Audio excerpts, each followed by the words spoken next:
Hello, welcome back to TSC Talks, the podcast where we talk about tuberous sclerosis complex and other related conditions such as intellectual and developmental disabilities and autism. My name's Jill Woodworth and I am your host. My guest on the podcast today is Alexis Minnaar. She is from South Africa. She's a Montessori school teacher and she happens to have tuberous sclerosis complex herself. She is going to talk to you about how she manages TSC, the process of becoming transitioning to adulthood and taking on that for herself and realizing that she had to really learn and understand it and find a way that worked for her to manage as many of the variables that we all know are out there: diet, exercise, medication, timing, sleep, all these things that as a young person go right against many of you're getting freedom for the first time and you're moving out of your parents' home and whatnot, and here you are faced with managing this really complicated condition. So she really talks about that, talks about growing up with the condition, being homeschooled, as well as wanting to really raise awareness in South Africa, which I found really moving, and I hope to help her do that with the podcast.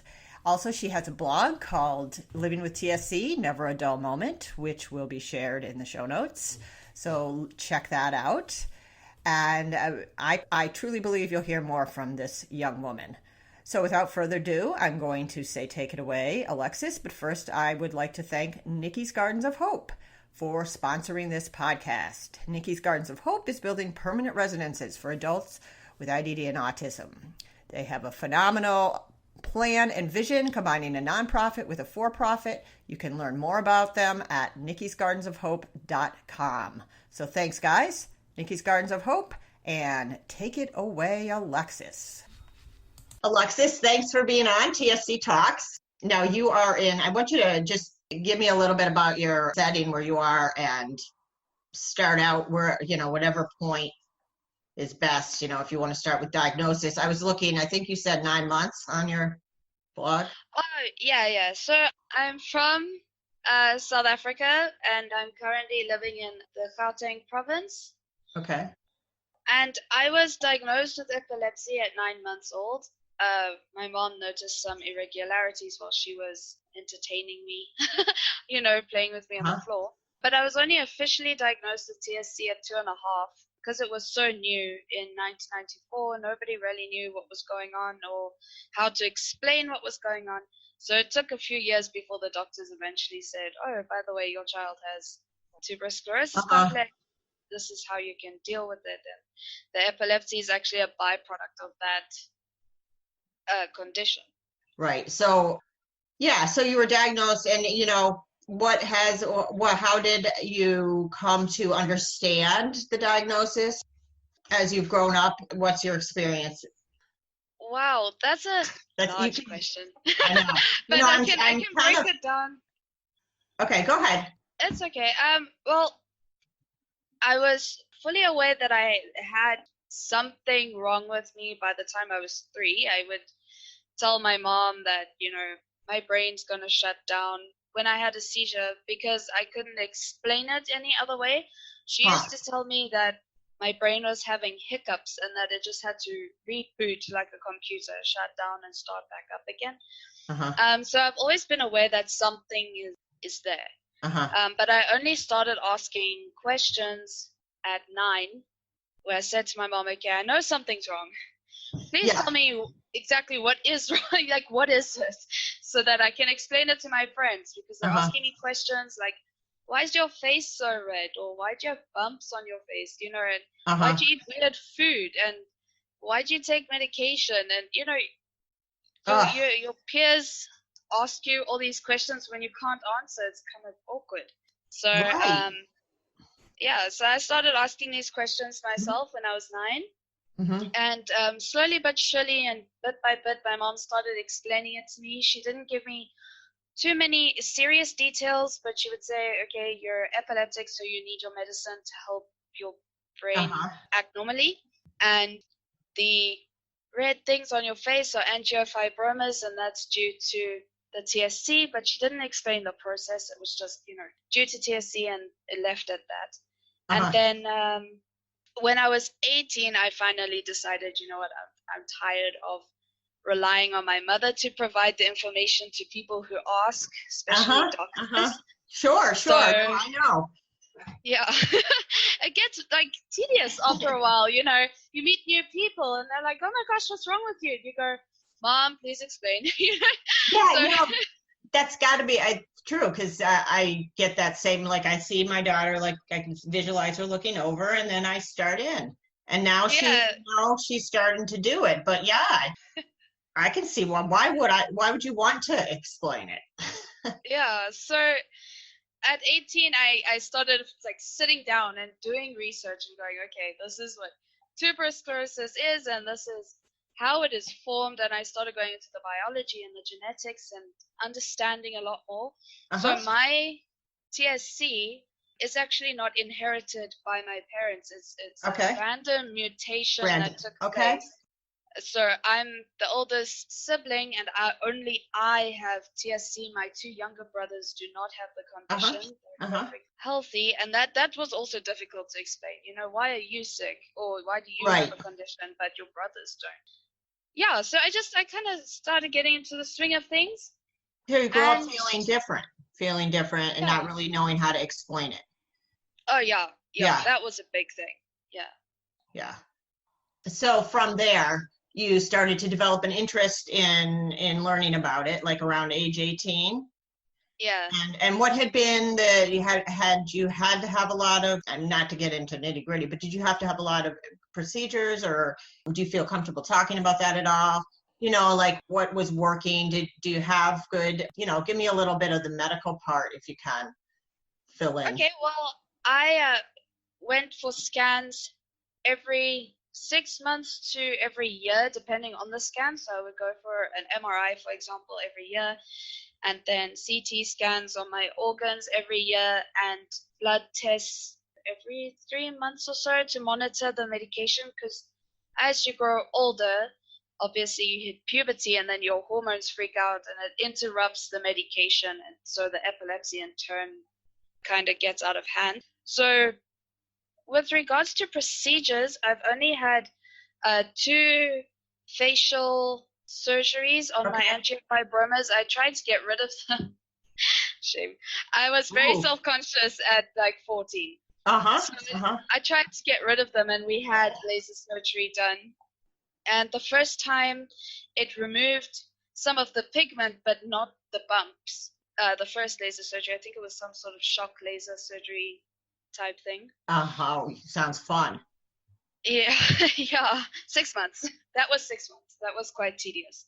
And then you have to stay out of the sun, and it's a big thing, and you have to wear 100% CFC sunblock, and you have to wear a hat all the time. It was quite a large thing. And then on my 15th birthday, my mom took me for actual laser surgery where they melted away a layer or 2 of my skin. And it smoothed out the angiofibromas, but the redness was still there. So, I was still quite dissatisfied, but I was relieved because I could wear makeup without the bumps revealing that there was something wrong after that procedure. Right. And that had to be, I've seen my kids, 2 of them have had facial surgery, and it helps, but it's not a magic cure for it. No, it's not a permanent magic and it's cure. a lot to go through for. It was emotionally traumatizing. Was it?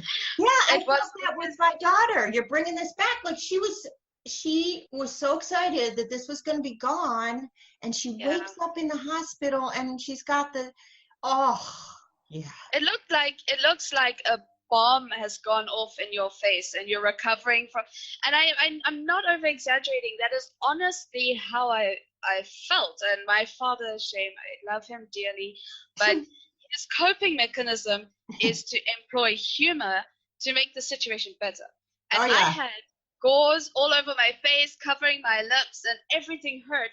And he walked into the house and he told me a joke, and I burst out laughing, and my whole face, I could feel the scabs like pulling. No. And I was like, Daddy, I love you, but don't make me laugh. This is not fun, So, right, like you can't help but laugh and it hurts. Yeah, that was probably the worst procedure that I've had.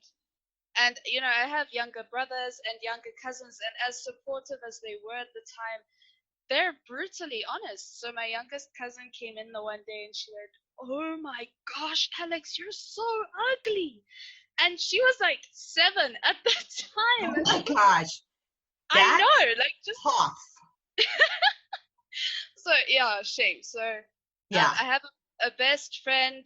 She's been there through thick and thin, and she was the only person I would willingly see. Like I refused to see anybody else. I don't blame you. I do not blame you. Yeah, I spent my 15th birthday in my bedroom with the curtains closed. I was just like, nope. But shame. I got my friend came over. She was very supportive, so I appreciated that. That's good. You did. So you have a good, we can get into that. But I was going to ask, where do you get your treatment? Do you go to a clinic, or how is TSC managed in South Africa overall? Or most of our neurologists, pediatric neurologists and otherwise, are in hospitals, so you have to travel to a hospital or a clinic to go and see them. Okay. They're very rarely in separate doctors' rooms. They're usually associated with some sort of larger program, like Netcare or ER, I think is the second one.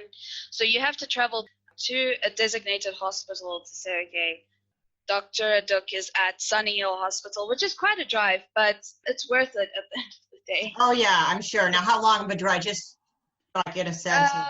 About, from where I stay, on a good day, Sunny Hill is about 30 minutes drive. Okay. There are neurologists. That's not too bad, I'd say. Now, is that where you get most of all your medical care, or is that just the TSC care? It's all my medical care, because most of my other doctors and medical professionals work through my neurologist. So she'll say to me, okay, go and see Dr. So-and-so to check on your eyes. He's at Olivedale. And then, so they're all connected. It's like a very nice little closely knit network. So, still connected now that you're an adult. This network is connected? Yeah, still connected. So now that I'm an adult, what she did was she said, I know a good adult neurologist at Volkehevel Hospital. I'll refer you there. And so I'm going to go see him soon as well. I was a bit of a stubborn child. I stayed with my pediatric neurologist up until now just because we have a 14-year relationship, and I was very, very apprehensive to move. Oh, I don't blame you. Not one little bit. So that's like an art and a science.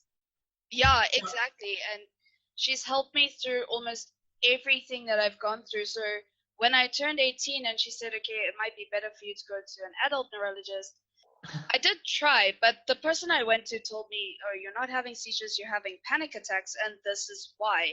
And I said to her, I'm sorry, but I've had TSC and epilepsy for 16 years prior to this. You cannot tell me now that I'm having panic attacks, like, really. So I went back to my pediatric neurologist and I said to her, please take me back, like, please love me. I'll grow up later. I don't want to grow up now. Yeah, that's tough. I think that we're at the point where our local clinic is expanded to include adults now. So we don't have to change. Right. Thankfully. Oh, that's nice. It is nice. It is nice. So I don't think they have a lot of adults because I think that, I don't know why. I don't know, but they will because there seems to be more awareness, more people coming to this clinic. And so they're learning. Yeah. In Cape Town, there's what's called the Red Cross Foundation. They're working to make adult neurologists more accessible to people or children or people with TSC in South Africa, because it's a big thing moving from a lot of support from a pediatric neurologist to very little, if any, support from an adult neurologist. Yeah, so it's a big thing here as well, and there are a few doctors working to kind of close that gap a bit, Directly with TSC? Yeah. Okay, that's good to hear because TSC, we're hitting some serious glitches in that right now and a couple of issues. Yeah, so I think you're going to encounter some degree of it. Yeah. For years until they figure it out. But that's really good to hear, though, that they're working to collaborate that process for anybody advancing. Because yeah, it's not like you're gonna all of a sudden understand how to use all your medications, how to make all these appointments, and it takes it.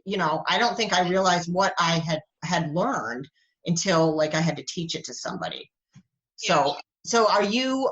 Did your parents teach you, or are you just kind of like absorbing it? My parents were very they kind of managed it sort Mhm. of when I was growing up, so I didn't actually have to think about it. And then when I left school and I went to college and I started studying and working, and all of a sudden I got hit by this ton of bricks where I was like, oh my gosh, like how am I managing my stress levels? How am I managing my diet? How am I managing my time? Because my body went into shock from that transition between high school and college, and I was having 20 seizures a day at work, trying to teach children, and your brain just, I have petit mal seizures, so it's not like grand mal seizures. I could still function, but not clearly. I And can imagine. I kind of sat down the one day and I said, okay, I need to start managing everything. So Mhm. I keep journals. I have about 5 journals where I manage. Yeah. So So do you? I manage. Okay. Yeah, tell me your process for I have managing. one journal for doctor's appointments and questions for doctors that I write in, and I basically interview my doctors on certain topics, and then I'll go into detail with that now. I have a diet journal where I monitor everything that I eat, and as soon as something makes me feel like a seizure's gonna come on or like it's gonna trigger a seizure or anything like that, I cut it out of my diet straight away. So you have foods that that you're that sensitive to that you can Oh, tell. yes. Okay. Yeah. Dairy is one of them, strangely enough, and citrus. And then obviously things like coffee. I was pre-primary school teacher for about 3 years, and we don't drink a lot of water because one teacher will walk into the room and say, "Hey, do you want tea or coffee?" And you're like, "Oh, coffee, please," Yeah. And that happens about 15 times a day, and before you know it, you've had 16 cups of coffee, and You're you like, go home wondering why you're having so many seizures because it's a stimulant and you're having yes. 3 sugars in your coffee each time. So I had to cut coffee out completely. I can't take that risk. It's too risky for me, unfortunately. Was That that was the tough? most that was the most difficult, yeah. Okay. Yeah, I Just can't because imagine. it's habit, you wake up, you have coffee, Oh yeah. you go to work, you have coffee. So it was, to cut that habit was difficult. Oh yeah. Um, Yeah. That's really the way you're describing how you're like selected with your diet. I'm thinking I know my daughter who's 20 does not avoids dairy, and she has a lot of, she's having partial seizures or whatever, and I don't know, I mean it's funny, I've kind of pushed her to write down what she eats, and she's kind of naturally eliminating things kind of in the same way. I think it's so important to hear that and hear what you do. I think that's really helpful for parents to know, how you're managing it. So you have all these journals. So you have the food journal, you have the doctor's question journal. yeah, and then And the third and most important one is my seizure journal. So okay. I have divided the pages up into a table format where I have triggers, time, what I was working on, and I can't remember the other columns, but there's about 7 columns. And the most important one, and I rate them. So I rate them from 0 to 10 on how bad they were, just for my own peace of mind, because people don't believe you. Oh, I And know. yeah, especially if you're having partial seizures or petit mal seizures and they can't tell, they kind of just assume that you're looking for attention or whatever. Luckily, my husband can tell the difference in my behavior.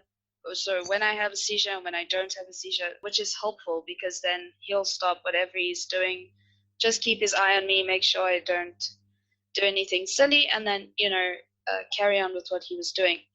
So you just yeah. have to live with it. You live with it. Oh yeah, you live with Yeah. it and you learn to cope with it, Yeah. and things like that. It's difficult, living in denial doesn't solve anything. You Right. kind of just have to learn how to cope with it, and what your triggers are. If your trigger is I don't know, intensive exercise, for an example, then you have to learn to adjust your exercise regime and do slower, less cardiac involved exercises, or at least that's my case. Okay. So you figured that out too, the hard way. Yeah. So with the climbing, it's not so cardio intensive. It's more strength orientated and, you know, things like that. Whereas you enjoy that? Yeah, I do. Yeah. My brothers and his family are all like so into climbing. They love it, and they got my mother who's 80 to do it. Oh, and well, she congratulations. Loves it too. Yeah.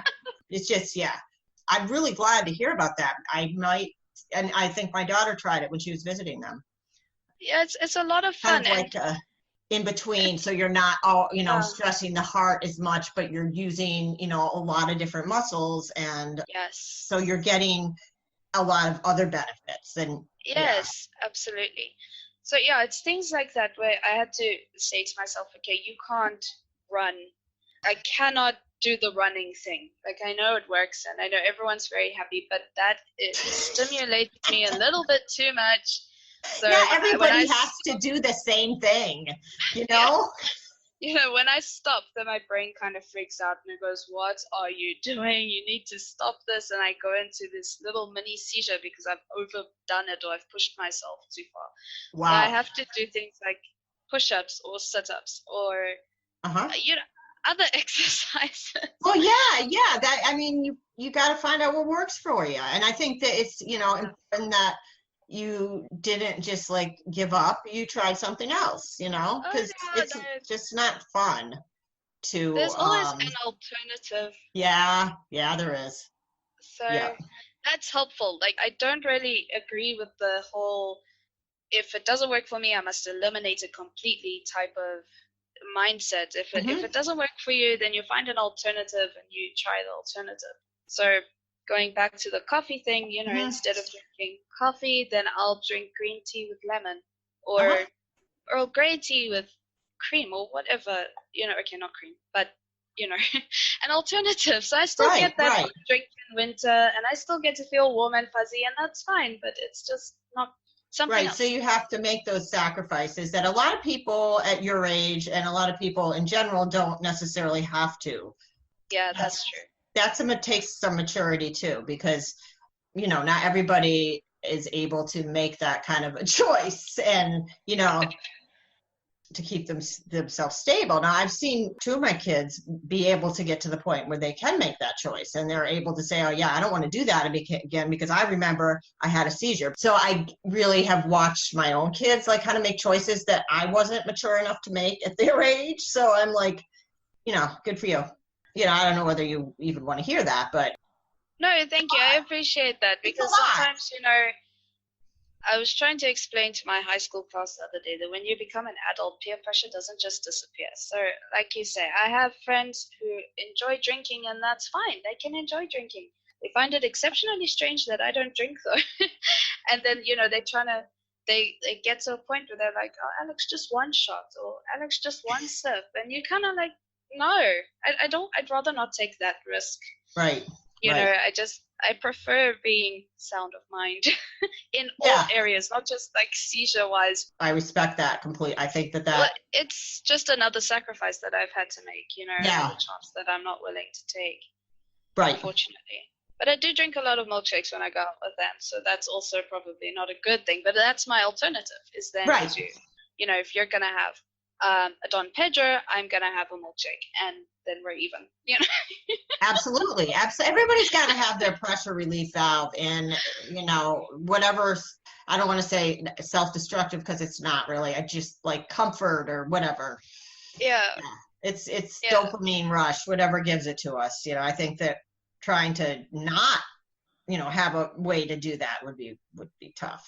No fun. So. Oh yeah, definitely. So. But yeah, the journals are really my coping mechanism. They've helped me through a lot. And when did you start that? I mean, did you just think of that, or did somebody, maybe you said it, but did somebody suggest it?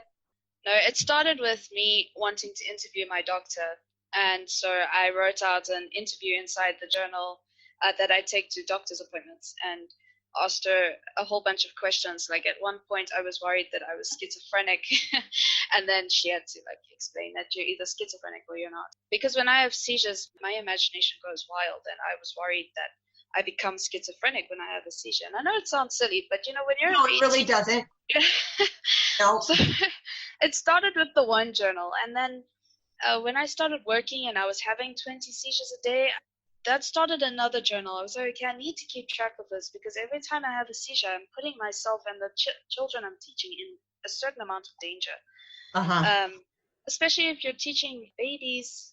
The one day I was looking after the toddler class, and I had this child in my arms, and my biggest concern was that I was going to have a seizure and I was going to drop them. So, I then had to go to my senior and say, listen, I'm struggling with seizures at the moment. I need you to just keep an eye on me.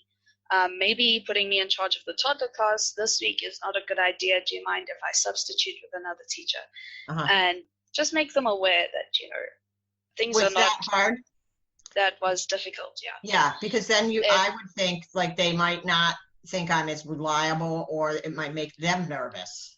Yeah, the biggest concern was that I would start to panic, and that was the last thing I wanted, because I did have everything under control and I was monitoring everything.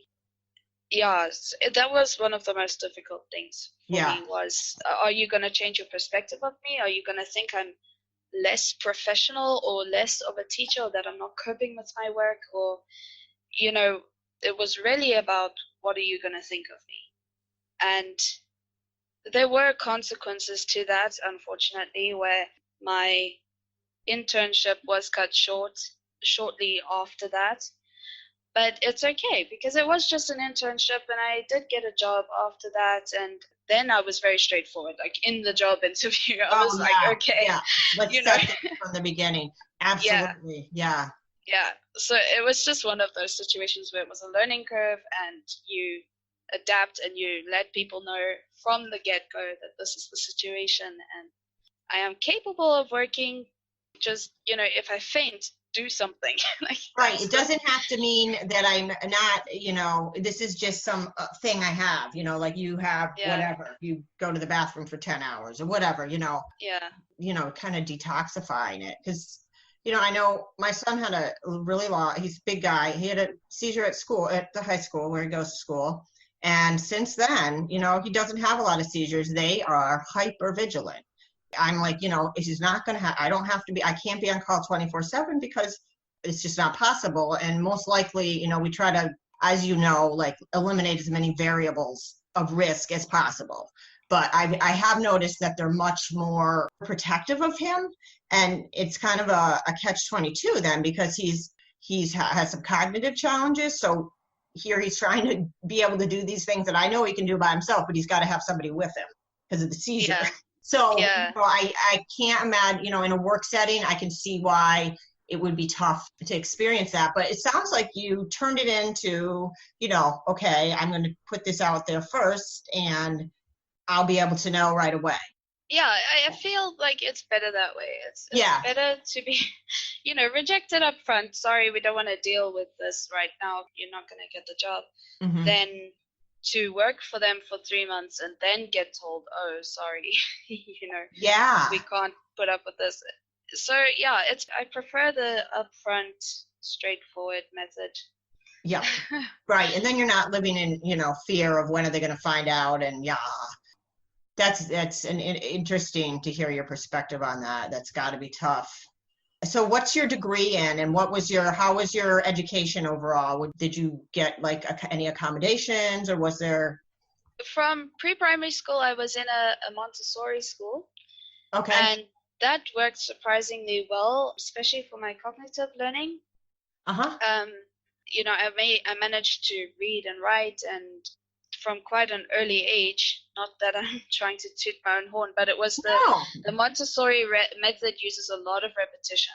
So due to that repetition, bypassed any learning difficulties that the TSC would have caused me later down the line. Interesting. Which was incredible. But unfortunately, later I suffered from severe bullying, I think like at 5, where I came home black and blue. And my mom was like, what's happening at school? And then I had to tell her that there was a person who would beat me because I ate weird food and I had a red face and I was fat, and she thought I was ugly and she didn't understand. And we were kids, so I don't hold it against her now if she right. No, I know, but it was just difficult for my parents at the time, because their first question is, where were the teachers?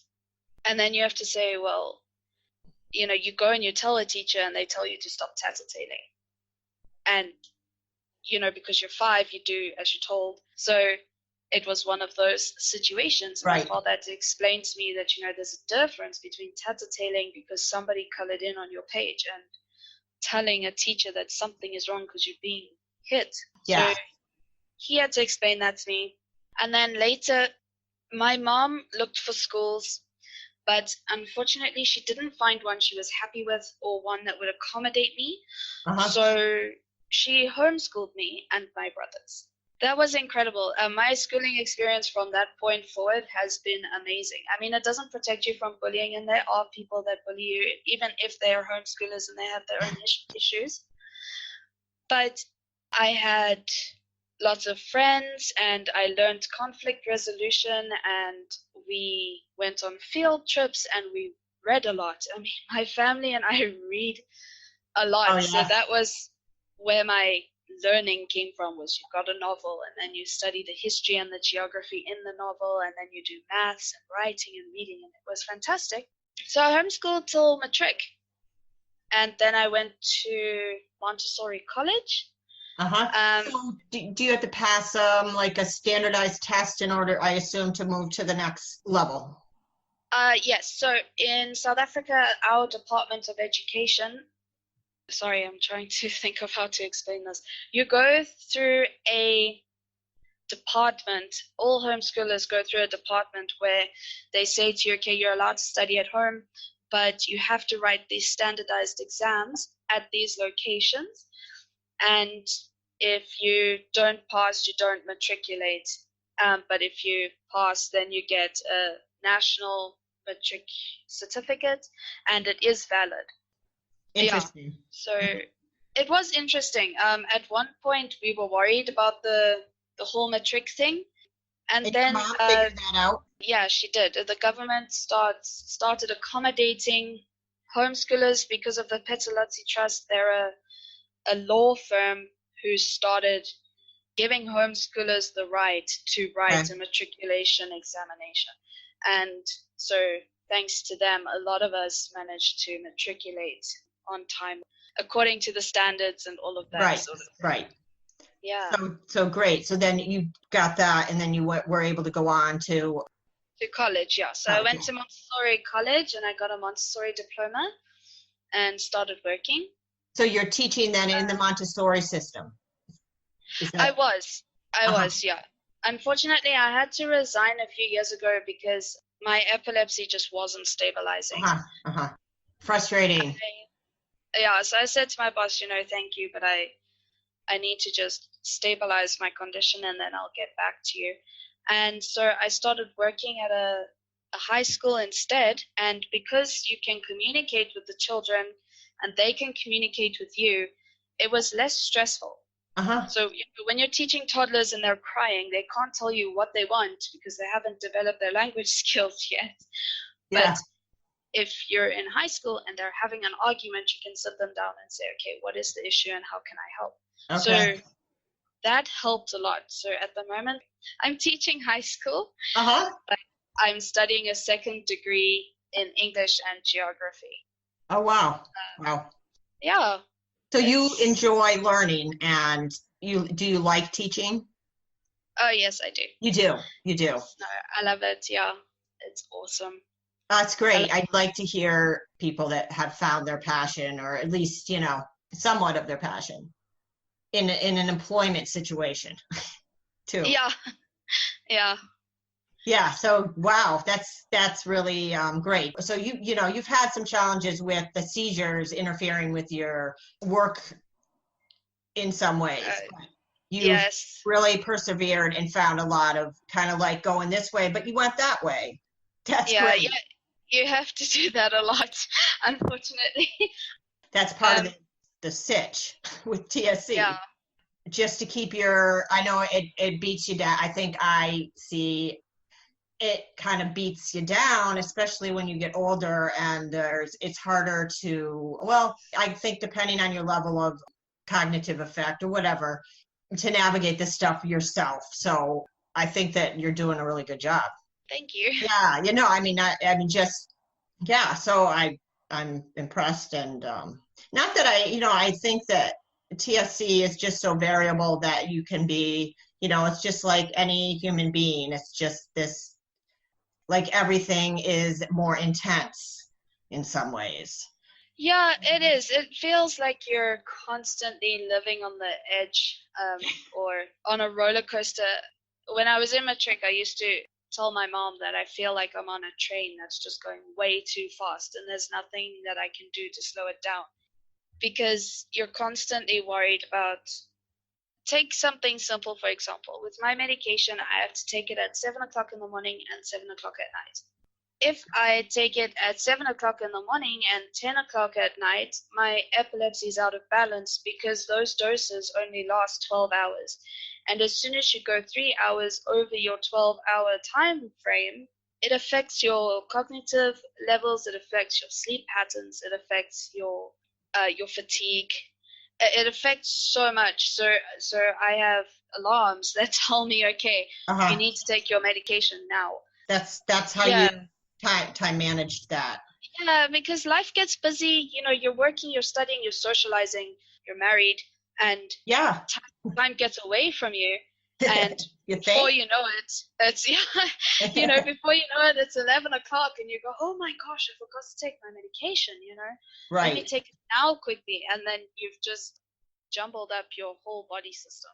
Yeah. So that's a very simple example. Another example would be, this might be a little bit intimate for some listeners, but women have a monthly cycle, and that boosts a certain hormone in your body that messes with everything else. So you're emotional and you're tired, and so you have to learn to cope with, okay, just because you're emotional doesn't mean you're allowed to take it out on people, or because my body is out of balance, am I even going to wake up tomorrow morning? Like, I could have a seizure in my sleep and not wake up tomorrow. Then what is my husband going to do? How is my husband going to feel? And you start thinking of all Ugh. these what ifs, and then you're all of a sudden overwhelmed with all these possible what ifs. It's just, Yeah. Yeah. it's this constant battle of balance. And I'm not saying that normal people don't have to balance their lives. We all have to balance our lives. It's just when you're not in control of your own mind, because you're having so many seizures, it tends to get quite frightening, and you feel like you're living on the edge all the time. Wow. You know? Yeah. Yeah. It totally makes sense. I mean, I've seen that, and I think, outside looking in, sometimes it can be easy, not easy, but to get frustrated when things aren't the level of repetition. And, there's aspects of teaching my own kids that I've gotten frustrated, but also being able to kind of go back and say, I don't know what this is like. And, hearing you say it, I think it's helpful for parents to know that, because it is important to slow down and to not slow down, but it's just a lot. It's a lot to manage. Yeah, it is. And on every level, and that typical people, I mean, like you said, I really believe everybody has a story, everybody struggles in some way, and we're all just kind of missing each other if there's conflict. But TSC is like, I just feel really strongly like it's an exceptional challenge in a lot of ways. It makes you really face your humanity and live with that unknown of like, are you going to wake up? I think that I thought that about my kids at certain times, are they going to wake up and to hear you say it, it's like, yeah, that's, oh man, I don't know. It is a reality. You do think that. So, Yeah. I guess that kind of leads me to, how do you deal Is it the writing? How do you? That is one of my coping mechanisms, and it has been since I was little, because as soon as you get anxious, it's room for a seizure. So my coping mechanisms, since I was a kid, I've always kept a personal diary, and even if I'm writing the biggest load of nonsense, it helps to calm me down. So when I was 9, I'm pretty sure I wrote a list of all my favorite actors, and that just, for some reason, managed to calm me down.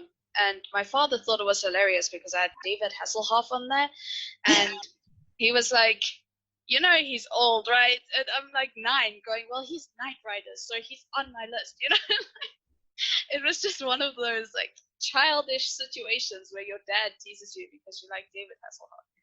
Yeah. But anyway, as I got older, I started building puzzles because I know they freak some people out. My husband is one of them, but it's the process of organizing the pieces and observing the pieces and going, okay, where does it fit? And it's a therapeutic but analytical activity where you have to go, okay, you build the frame first. That's step 1. And then step 2 is, or for me, is to sort the pieces out by color. So I have these little green balls that I would sort the pieces into. And then you look at the picture and you say, okay, where is the pink? It's in the top right corner. Okay, so you take the pink ball and you start building just the pink. You ignore all the other colors and you just focus on the pink. And then you go, okay, the sunset is finished, so let me focus now on maybe the palm tree, because that's a smaller but connected piece. So you take all the greens and the browns that you have organized and you work systematically through them. And for a long time, especially through my worst times, building and rebuilding puzzles was my coping mechanism. Really? I went through 2 years, unfortunately, where I had hit puberty and my epilepsy completely freaked out. What happened was I trapped myself in my own little bubble, and I wouldn't let my mom or my dad or my brothers or anybody else in. I refused to communicate with anybody. And I locked myself in my room, and that's all I did all day, was just build puzzles. And I got to the point where I could build the same puzzle the right way, upside down, inside out, and sideways. And Really? for me, that was just, because, you look at the shape. So once you've built it the right way up enough times, you challenge yourself. And I was feeling so anxious that I just needed something to calm me down. And I only had about 5 puzzles at the time. So I would just build and rebuild and build and rebuild them. And like you mentioned earlier, the repetition drove my mom insane because she wasn't understanding what I was doing and I wouldn't communicate with her. And she was very, very worried. But I can see why that would be helpful, because you can completely focus on that. It makes sense. And, you can keep the outside thoughts maybe out. Yeah, you can keep them at bay and you can just focus on those puzzle pieces. And it's amazing. Even now, this past school holiday, just for fun, I bought a puzzle and I was like, I haven't done this in a few years. And, and I sat down and I started working through it and I was like, oh my goodness, I remember this feeling. This feeling of serenity and peace. And even though my husband was next to me and he was watching TV, I could still go, wow, I'm at peace, and it was fun. And even he thought it was amazing to see that, because, with work and other things, you're always so rushed and you're always busy. You don't very often get that feeling unless you go on vacation. So it's almost like a meditation in some ways. You're doing something, but so you have that. It's a solid coping mechanism. Not self-destructive.